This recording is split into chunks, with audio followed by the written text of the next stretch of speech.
All right, Betelgeuse is much brighter than it should be, and scientists are stumped. The red supergiant star Betelgeuse is shining 50% brighter than usual. The cause is unclear yet, but astronomers are monitoring the situation closely to understand the change better. Interestingly, the star is not just a red supergiant. It is also a fascinating, pulsating, semi-regular variable star, so it changes in, I believe, brightness and temperature is what that's saying. According to phys.org, that means the brightness of Betelgeuse changes periodically, though the amplitudes can vary. The primary cycle is approximately 400 days, during which the star experiences variations in brightness. It also undergoes shorter cycles, about 125 days, 230 days, and astonishing long 22,200 days, all driven by its pulsations. These intricate cycles can make it challenging to study and understand Betelgeuse. In October 2019, the star had dimmed considerably, eventually reaching 1/3 of its average brightness a few months later. This was caused by a piece of the star's surface being ejected into space. When it cooled, it turned into a dust cloud that blocked the light. The episode is known as The Great Dimming. The recent brightening of Betelgeuse has once again captured the attention of scientists who are eager to unravel its current evolutionary stage and understand the significance of its heightened activity. Then it talks about this paper that speaks about this. As a red supergiant, the star has moved beyond the main sequence phase for its life cycle, so it's towards the end of its life.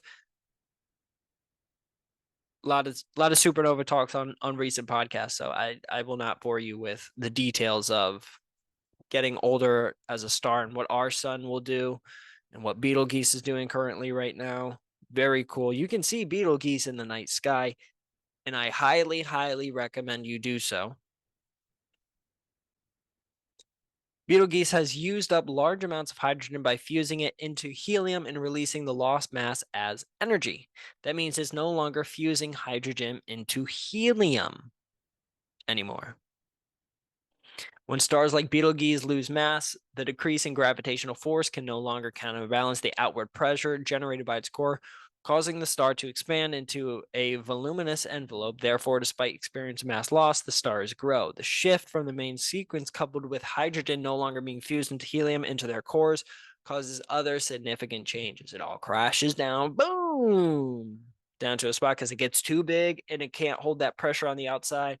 And then boom, it crashes in and it creates a big explosion, sometimes a black hole. Carbon gradually accumulates within their cores in the subsequent stage known as helium fusion. This accumulation, carbon, creates one of the major things in creating humans. This accumulation initiates a core carbon burning phase wherein other elements are synthesized. According to the paper's authors, Betelgeuse is currently positioned in the advanced stages of this core carbon burning period.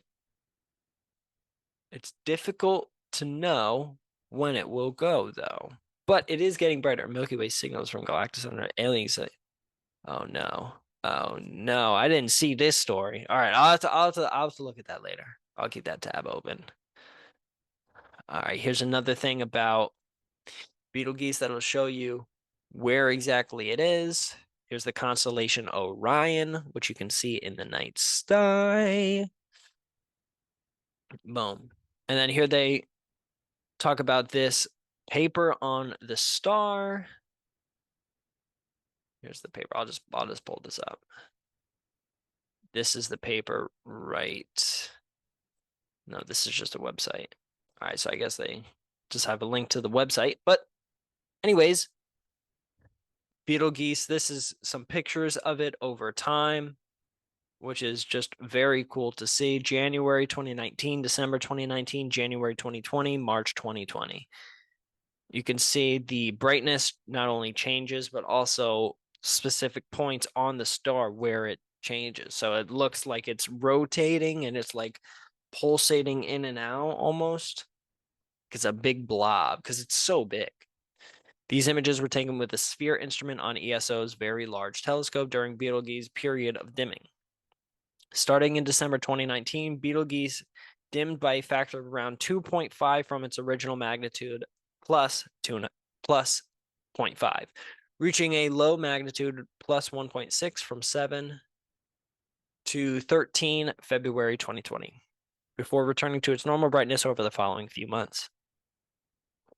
Astronomers now believe Betelgeuse's dimming was caused by a huge ejection of matter from the star, which cooled to form a dust cloud that temporarily blocked some of the star's light from view. It's highly likely that the after effect of this event is causing the brightening we see now. What type of star is Betelgeuse? It's a big ass star. It's a red supergiant star at around 8 million years old. It is in the latter stages of its life cycle. Think about how old our sun is. We're talking billions, but our sun is a main sequence star, so it's not as big, so it doesn't have as much fuel to run through as fast. But stars spend most of their lives fueled by converting hydrogen into helium. The energy produced supports the star against the crushing weights of its own gravity. For large stars, when this hydrogen runs out of the core, they instead begin to burn helium into carbon, and the resulting interactions throughout the star cause it to swell up into a red giant. Here's the $1,000,000 question. When will Betelgeuse explode? And when it does, will we be able to watch it? They believe maybe 10 to 100,000 years it could explode. But it is important to note that it is gaining in brightness now, and it's some weird things going on with it, so maybe soon. We don't know. The star is in its carbon burning phase, as the research paper that was mentioned before predicts, that it could be on the shorter end of that, though it may still take several more centuries to burn through its remaining carbon. So most likely we will not be here. Meanwhile, if the star is still in its helium burning phase, as Monar thinks it is, then we could have a long wait for Betelgeuse to explode.